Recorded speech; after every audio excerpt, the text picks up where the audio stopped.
महाधनवान, महात्यागी। बल्कि जब वह आने लग गया भगवान बुद्ध के पास, उसकी अगवानी के लिए भगवान बुद्ध कुछ दूर तक जाकर एक वृक्ष उसी होकर वो आवेगा, वो जान गए। एक वृक्ष के नीचे जाकर बैठ गए और वहीं पर दोनों में मिलाप हुआ। इसको खैर उन लोग का इतिहास अलग है, बड़े बड़े योगी लोग हुए हैं। यही बात है, बहुत कठोर काम करने वाले बहुत कम है। अगर कोई करते हैं तो कौन मना करता है, करो नहीं, सहज सहज सर्व सर्व में करोगे तो संतों को बताया हुआ करो। कहते हैं कि योग सबसे होने योग्य नहीं है। मैं कहता हूँ कुछ योग को आप नहीं जानते हैं तो ऐसा करते हैं जो सबसे होने योग्य।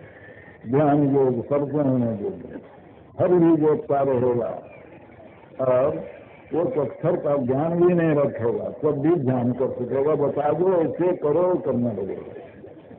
हाँ, सत्संग के द्वारा उसको श्रद्धालु बनाओ, उसको ज्ञानवान बनाओ, तो वह अव्यक्त सत्य को पहचानने के लिए कहीं बाहर जाना होना नहीं है। और वह पहचानने का काम जो है वही काम ईश्वर की भक्ति है। भक्ति को भजन करने को, सेवा करने को कहते हैं। तो भगवान की सेवा क्या कीजिएगा, बस गुरु नानक देव ने बहुत अच्छा कहा, ऐसी सेवक सेवा करे, ऐसी सेवक सेवा करे जाता जीव तिस आगे धरे। ईश्वर की सेवा सेवक ऐसा करे कि वह जिसका जीव है उसी के सामने अपने को धर दे। यह स्थूल सूक्ष्म कारण महाकारण इत्यादि सब जड़ के आवरणों से पार होकर तब अपने को रख लेना, पार करके अपने को रखना, यही हुआ जिसका जीव तिस आगे धरे। यही आत्मनिवेदन हो गया। यह बड़ी भक्ति है। शंकराचार्य ने कहा है कि आत्म अनुसंधान को ही भक्ति कहते, यही भक्ति है। इस मार्ग पर चलो, ये अंदर का मार्ग है, उस अंदर के मार्ग पर चलने को भक्ति कहते हैं। यह मार्ग सबके लिए एक ही मार्ग है और सिवाय इस मार्ग के किसी मार्ग से असल स्वरूप को प्राप्त कोई नहीं कर सकता, न आज तक किया। मुझको विचार बड़ा मजबूत हो गया, विचार बड़ा मजबूत हो गया। इस पर जितना जो कोई हमसे बातचीत करना चाहें उतना हम बातचीत कर सकते हैं और फिर हम सिद्ध कर दें कि यही रास्ता है, कोई रास्ता नहीं। हम इतने दृढ़ हैं इस बात में। और सब राम उपासक कृष्ण सब ठीक। ये उपासना के द्वारा मन में पवित्रता आवेगी, मन का कुछ संभाल होगा और उस योग्यता को पाकर तब आप इसमें चल सकेंगे, बिना इसमें चले नहीं होगा। अरे मार्ग कहते हैं रास्ता को, मार्ग कहते हैं रास्ता को, रास्ता कहते हैं लकीर को। समझिए विद्वान लोग, क्या है लकीर है? मोटी लकीर है रास्ता, जिस पर जिसका एक छोर एक स्थान पर है, दूसरा छोर दूसरा स्थान पर है, और उस लकीर पर चलते चलते यात्रा करे कोई तो रास्ता में चलता है और फिर जहाँ पर पहुँचने का है तहाँ पर पहुँच जाओ उस लकीर से, उस रास्ते से। यहाँ क्या है? एक तो आप अपने शरीर में है ही हैं, ईश्वर सब व्यापक होने के कारण आपके शरीर में है ही है। आप अगर चलेंगे ईश्वर की ओर तो आपको शरीर से बाहर जाने की जरूरत क्या है? जो वस्तु आपके घर में है उस वस्तु आप अपने घर में सहज में पा सकते हैं। आपको तो अंतर अपने शरीर के अंदर अंदर चलना है, बाहर से कुछ लेना नहीं है। एक तो यह बात। दूसरी यह बात कि मार्ग पर चलने वाला कहाँ है, क्या प्राप्तव्य है?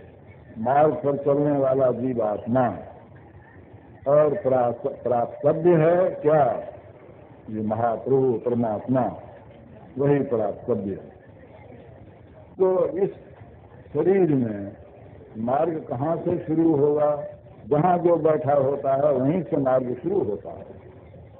हम सब यहाँ जहाँ जहाँ बैठे हैं अगर उठेंगे, ये भले कहेंगे कि पंडाल के अंदर से आए हैं, लेकिन जहाँ जो बैठे हैं उस चलेंगे तो वहीं बैठने का स्थान से ही चलेंगे। कोई आगे बैठे हैं, कोई पीछे बैठे हैं, तो वहीं स्थान, लेकिन पंडाल एक पंडाल है, पंडाल के अंदर से आते हैं, ये कहना पड़ेगा। और जहाँ बैठे हैं वहीं से रास्ता शुरू है। इस शरीर के अंदर ये जीव आत्मा का कहाँ बैठे, तो 3 अवस्थाओं में यह चेतन आत्मा एक स्थान से दूसरे स्थान पर जाती आती रहती है। और उसी के कारण से, उसी जाने आने के कारण से चेतन आत्मा को अलग अलग अवस्था प्राप्त होती है। अलग अलग अवस्था प्राप्त होने के कारण अलग अलग ज्ञान होता है। जैसे भी आप जगे हुए हैं, इस शरीर के अंदर कोई एक खास स्थान है जहाँ आप रहते हैं, तो जगने की अवस्था में रहते हैं। यहाँ उस स्थान में रहने से आप वैसे ही जगने के स्थान पर रहेंगे। और स्वप्न में उस स्थान पर नहीं रहते हैं, दूसरे स्थान पर जाते हैं तो स्वप्न अवस्था में हो जाते हैं। तब स्वप्न का जैसा ज्ञान होता है सो आपको मालूम है। और गहरी नींद में फिर तीसरे स्थान पर आप हो जाते हैं। जब गहरी नींद या सुषुप्ति अवस्था आती है, तब जो ज्ञान होता है निपटन भकार, कुछ भी ख्याल नहीं, अपने पुण्य का भी होश नहीं, वह ज्ञान होता है। तो 3 अवस्थाओं में इस तरह से आना जाना होता है। 3 स्थान है, 8 स्थान है जहाँ जागने में आप रहते हैं। जो आप साधन भजन जप ध्यान करेंगे इसी स्थान पर करेंगे, जागने में ही करेंगे। स्वप्न में कंठ में बासा होता है, सुषुप्ति में हृदय में बासा होता है। और जब आप जागने में भजन करने लगते हैं तब फिर एक और अवस्था होती है, जो जागना भी छूट जाता है। और 3 और 2 अवस्था तो छूट भी जाती हैं जगने पर, और जागना भी छूट जाता है। तो जगना छूट कर फिर नीचे नहीं, ऊपर की ओर का निशाना रहता है। ऊपर, आंख के ऊपर, उसको उपनिषद में कहा है कि मृगाग्नि में, मस्तक में, ऊंचे में, वहाँ बासा होता है। उसका बड़ा लंबा मैदान है और उसमें जो अवस्था होती है उसी को चौथी अवस्था या तुरीय अवस्था कहते हैं। उस तुरीय अवस्था में जो तो तुरीय अवस्था में जाता है तो स्थूल आवरण से उत्तार होगा और उसी के अंदर गुजरते गुजरते सूक्ष्म कारण महाकारण सब पार होकर केवल चेतन अवस्था में आता है। यह अंतर का मार्ग है और ये हमारे ईश्वर तक लगा हुआ। कहाँ जाने का रास्ता? ईश्वर तक जाने का रास्ता। किसके लिए रास्ता? जीवात्मा के लिए रास्ता। कहाँ से उस रास्ता का आरंभ? आंख के स्थान से उस रास्ते का आरंभ। कोई कहे कि हम आंख के स्थान में नहीं रहते, हम पसरे में रहते हैं, ये बेचारा नहीं जानता। हम नाक में रहते हैं, हम कंठ में रहते हैं, ये जागने की अवस्था में गलती है, वो नहीं जानता। अपने सोच के देखे ना वो कहाँ रहता है। अरे ये तो मानना ही पड़ता है कि अपने शरीर के अंदर में रहते हैं। तो कहाँ रहते हो? तो शरीर के अंदर में देखो। शरीर के अंदर में देखने के लिए क्या किया जाए? बाहर देखना छोड़ दो, बाहर के सब ख्यालों को छोड़कर बाहर देखना छोड़ दो, तो आंख बंद कर लो। आंख बंद करके पूछो कि मैं कहाँ हूँ, जवाब अपने ही आता देगा कि मैं अंधकार में हूँ। इसको जैसी बात कोई कहे, इसको उनकी बात कोई कहे, मानने योग्य नहीं होगा। और वो अंधकार कहाँ है? कि हमारी दृष्टि जहाँ है। आंख बंद करने से दृष्टि कहाँ है? तो पलक के अंदर, आंख ही के अंदर में है। वहाँ अंधकार मालूम हो रहा है। उस अंधकार में बैठा है तो आंख में बैठा है। इस क्षण में मन कहाँ बसत है? कभी कहा नहीं। इस क्षण में मन कहाँ बसत है? निकट जाए कहीं था। गुरुजन है तो समझ लो, ना कर गुरु है। नैनो माही मन बसो निकट जाओ न रखो, सदगुरु ज्ञान बताइया सब संतन सुनना। यहाँ से रास्ता शुरू होता है। ईश्वर के पास जाने के लिए यहीं से रास्ता पर चढ़ना होगा। जो इस रास्ते पर चढ़ेगा इसका पहला छोर पकड़ेगा, न वो जागने में रहेगा, न सपनाने में रहेगा, न गहरी नींद में रहेगा। उसकी चौथी अवस्था वहीं से है। तो जैसे ये जागने के स्थान में रहकर हम लोग जागने के संसार को दूर तक देखते हैं, दूर तक जाते हैं, जहाँ नहीं जा सकते हैं, नहीं देख सकते हैं, उसके लिए भी ज्ञान रखते हैं। भाई और है, और है, और है, बहुत दूर तक है। सुना है कि अब वैज्ञानिकों ने कहा है कि निर्देश काल का भी अंत होता है, सोचा है तो देश काल कहना है, वहाँ तक जाता है। जब तक जाता रहता है, करने को कर्म बाकी है, तब तक पूरी अवस्था है। उस पूरी अवस्था का जहाँ अंत हो जाता है, पांचवी तुरीयातीता अवस्था आती है। उस तुरीयातीता अवस्था के परे और कुछ नहीं। वही है जो वहीं पर ईश्वर का प्रत्यक्ष यहाँ तो यहाँ तक हो गया कि चेतन आवरण, जो हल्का आवरण है, उससे भी आगे बढ़ गया, केवल आत्मदशा में रहे। यह है भक्ति का पूरा रास्ता। और इस रास्ते को चला करके समझने पर तो तीन ही बात, अंधकार, प्रकाश और शब्द। शब्द आरंभ में है, ईश्वर से लगा हुआ है, और उस शब्द को परख जाता है, जबकि अंतर में दूर तक पहुंचता है तो उस शब्द को परख जाता है।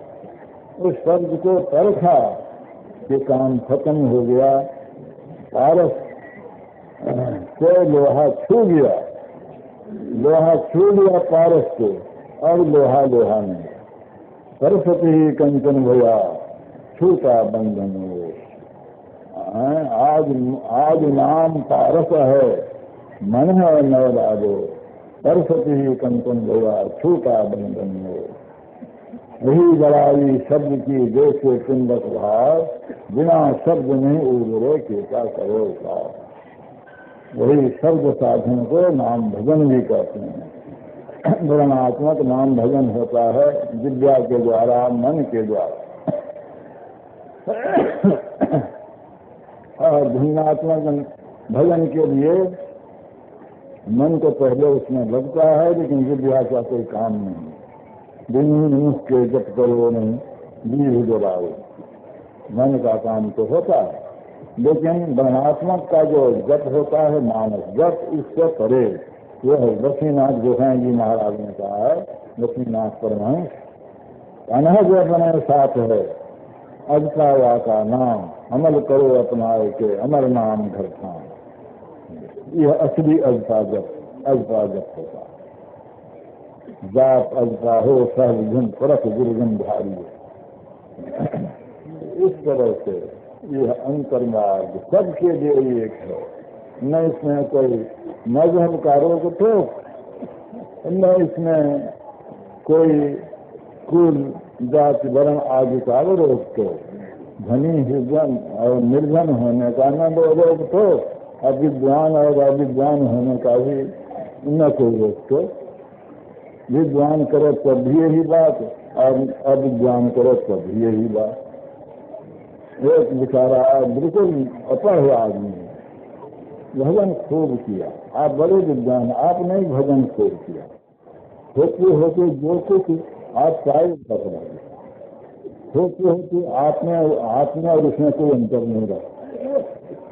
इसीलिए कबीर साहब ने कहा कि मद तो बहुत भांति का काहिन जानो को, तन मद मन मद, तभी गांजा भांग के सिद्ध सबके लिए कहने, ये सबको छोड़ो।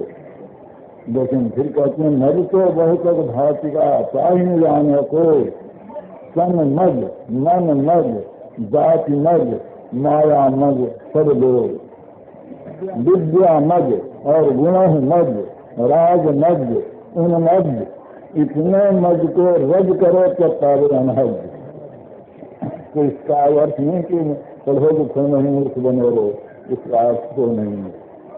इसका अर्थ है पढ़ो लिखो घमंडी मत बनो, इसका अर्थ ही विद्या विद्या की दुनिया को याद करिए, जहाँ विनय है वहाँ घमंड कहाँ है।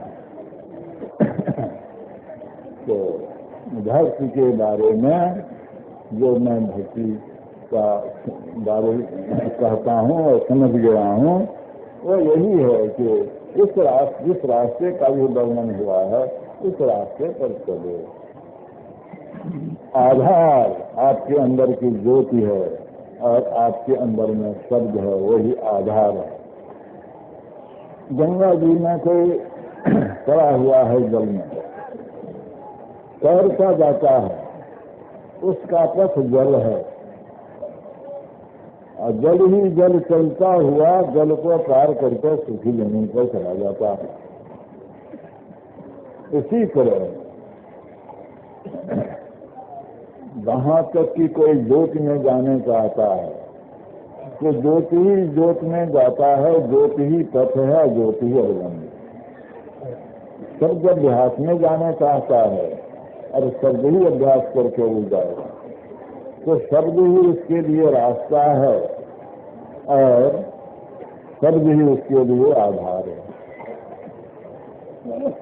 शब्द को पकड़कर शब्द को पार करता है, ज्योति को पकड़कर ज्योति को पार करता है। छोड़ के जाता है, आगे बढ़ते जाता है। तब जैसे पानी को हाथ से ऐसे मारा तैरने में, तो गोला पहले तो ज्योति को ये इसको जल को ऐसे पकड़ा और फिर छोड़ दिया, फिर आगे फिर जल ही को पकड़ा, फिर छोड़ दिया, फिर आगे जल ही को पकड़ा। तो जल पकड़ते हुए जलपथ को पार कर देते हैं। इसी तरह से ज्योति पकड़ते हुए ज्योति को पार कर देते हैं। इसी तरह से शब्द पकड़ते हुए शब्द को पार कर देते हैं। यह है वही रास्ता है। यह जो उपासना के साधन हैं, तो शास्त्र आदि में जो उपासनाएं हैं, ये उपासना के जो साधन हैं, मैं इनको निरर्थक हरगिज नहीं कहता हूँ। मैं तो कहता हूँ कि पहली अवस्था ही ये गोरा है, परंतु यही खत्म कर दो, इस नहीं सकने सब हो जाएगा, अपने आप हो जाएगा। ये अपने आप हो जाएगा तो संतों का ज्ञान जो पूरा पूरा है तो निरर्थक ही रह जाएगा। लेकिन युक्त संगत रूप से आप इसको समझा नहीं सकते कि इसमें अपने आप हो जाएगा। युक्त संगत रूप से पश्चात समझा नहीं सकते। मैं इसके लिए बराबर कोशिश करता चला आया हूँ और इस पर मजबूत हूँ कि इसको ठीक ठीक समझा सकूँ और समझाता हूँ। इस पर मजबूत हूँ। बहुत लोग कहते हैं कि सबको यही बात बताता है एक ही रास्ता। भाई दूसरा रास्ता है तो बता दो। किधर जाओगे? कौन जाएगा? आपका पैर जाएगा? देह जाएगा? कौन जाएगा? कहाँ से चलोगे? इस सब बातों को जानो तो रास्ता की कैफियत बूझो और रास्ता का निर्णय जानो। ये रास्ता चाहिए इतना पवित्र कर्म करने के लिए। इस पवित्र कर्म में आपको बाहरी चीज कुछ नहीं देना, बाहरी चीज कुछ नहीं देनी है, कुछ नहीं देते हैं बाहर को। जब तक स्थूल काम में रहते हैं तो प्राणायाम किया, तब भी बाहर का वायु दिया। ये बाहरी चीज कुछ नहीं देते। अगर ध्यान किया मोटे रूप का तो बाहर का रूप रंग लिया, लेकिन कोई मंत्र जपा तब भी बाहर का कोई शब्द लिया वो आप जपते हैं। लेकिन इसमें जबकि आप वो सब करके आगे बढ़ते हैं तो ये सब आपको कुछ नहीं देना। और नहीं आगे बढ़ते हैं तो आप असली तत्व को नहीं पाते। और आगे बढ़ने के लिए चलते हैं तो मोटे मोटे कामों को आपको पहले करना पड़ेगा, अवश्य करना पड़ेगा। संतों की वाणी में है और फलाने ने तो नहीं किया, सूक्ष्म से ही शुरू कर दिया। अरे अनेक जन्म से करता हुआ आता था तो कुछ बड़ा संस्कार था, उस संस्कार से पकड़ लिया। जरा गुरु का इशारा पाया, संस्कार जिसका उत्तम था पकड़ लिया। पहले से बहुत कष्ट आता था, सब इसी तरह नहीं हो सकती। इसलिए जैसे एक शरीर को जिंदा रखने के लिए पैर की बड़ी आवश्यकता है और सिर की भी बड़ी आवश्यकता है। न सिर काट डालो न पैर काट डालो तो तुम्हारा शरीर जिएगा। न सिर काट डालो न पैर काट डालो, दोनों को रखो, दोनों काम की चीजें। यह जो मोटी उपासनाएं हैं ये कोई रास्ता नहीं है। रास्ता पर चलने के लिए ये सहारे हैं, पहला सहारा। लेकिन सहारा को ही कह दो तो पूर्ण हो गया तो बड़ी गलती। इसीलिए लोग एक महात्मा कहते थे मेरी जी, वो कहता तो सब है, मानता कुछ नहीं। हम तो खूब आश्चर्य कहते हैं, कहता सब है मानता कुछ नहीं है, कहता है कहाँ को? ये तो कहता ही नहीं कि ये नहीं करो, ये नहीं करो, ये नहीं करो। वो जब होता है कि अस्थूल साधन से सूक्ष्म करने, ये बहुत पवित्र काम है, बहुत पवित्र काम है। जिसकी हृदय में शुद्धता नहीं है वह इस काम में अग्रसर हो, इस काम को करना, इस काम को देके करना पसंद करें। पसंद तो कर भी सकता है लेकिन कर नहीं सकेगा। हृदय की शुद्धि के वास्ते झूठ नहीं बोलो, चोरी नहीं करो, व्यभिचार नहीं करो, नशाओं को नहीं लो, हिंसाओं को नहीं करो। हिंसाओं को छोड़ देने के वास्ते यहाँ तक कि मत्स्य मांस का भोजन भी छोड़ दो। मनुस्मृति में पढ़ो, वहाँ लिखा हुआ है कि मारने का जो सलाह दे कि मारो या आज्ञा दे कि मारो, अनुमंता मारने को जो कहे एक, जो मारे दो, जो टुकड़ा टुकड़ा करे तीन, जो बेचे चार, जो खरीदे पांच, और जो पकाए उसको छह, जो उसको परोसे सात, और जो उसको भोजन करे आठ। 8 घातक मनु जी ने बताया, ये 8 घातक। 8 से बचो, नहीं खाओ 8 से बचो, नहीं खाओ 8 से बचो। यह जान करके कि इनके सत्संग में ही मना होता है, किसने भी लोग कितने डर तो भागते हैं, कितने तो बाप रे बाप झूठ बोलना मना है, बाप को नहीं लगाते हैं। कहते कितने कहते हमारा रोजगार पार हो गए। अरे रोजगार क्या पार होगा? रोजगार तो किसी रोजगार में रह करोगे, परंतु तुम्हारा संसार का चक्र पार हो जाएगा, संसार का दुख से तुम छूट जाओगे। इस तरह से पवित्रता से जीवन बिताना चाहिए। और यह बात है कि धन कमाना सबके लिए आवश्यक है, कोई कहे नहीं तो मानने जोगे नहीं। धन कमाओ, लेकिन शुद्धता पूर्वक धन कमाओ। कितना धन कमाओगे इसका अंदाज किसी को नहीं। जितना हो फिर हो जाए और कमाया जाए और कमाया जाए तो कमाते ही रह जाओ। बहुत कमाओ, बहुत कमाओ, बहुत का कहीं अंदाज नहीं। घर बढ़ जाए धन से, लेकिन धन का और चाहिए और चाहिए। ये जो तृष्णा और लालच है इसको कम कर देना। जो थोड़े में संतोष कर सकता है वह साधन कर सकता है। जो थोड़े में संतोष नहीं करता है, जिसकी तृष्णा बढ़ती जाती है, जिसको रोग लालच ऊंच नीच स्थानों में डुबाता रहता है, उससे ये काम होना अवश्य ही बड़ा खराब है। वो खराब ही समझेगा इसको, नहीं तो ऊँचा समझता है तो कहता है कि ऊँचा तो है लेकिन मेरे योग्य नहीं है। तो धन कमाओ, अवश्य धन कमाओ, लेकिन शुद्धता पूर्वक कमाओ। बच्चा तो थोड़ा पहन कर रहा जाए, बढ़िया बढ़िया कपड़ा पहनने का शौक छोड़ दिया जाए। बच्चा कपड़ा टुकड़ा टुकड़ा पुराना झुराना पहनने के बाद धन है वही पहन कर संतोष में रहा जाए, ये बहुत बढ़िया। और बढ़िया बढ़िया कपड़ा हम पहने, इसके लिए खरीदने के वास्ते धन बहुत जमा होना चाहिए। शुद्धि अशुद्धि का ख्याल छोड़कर धन जमा कर रहे हैं।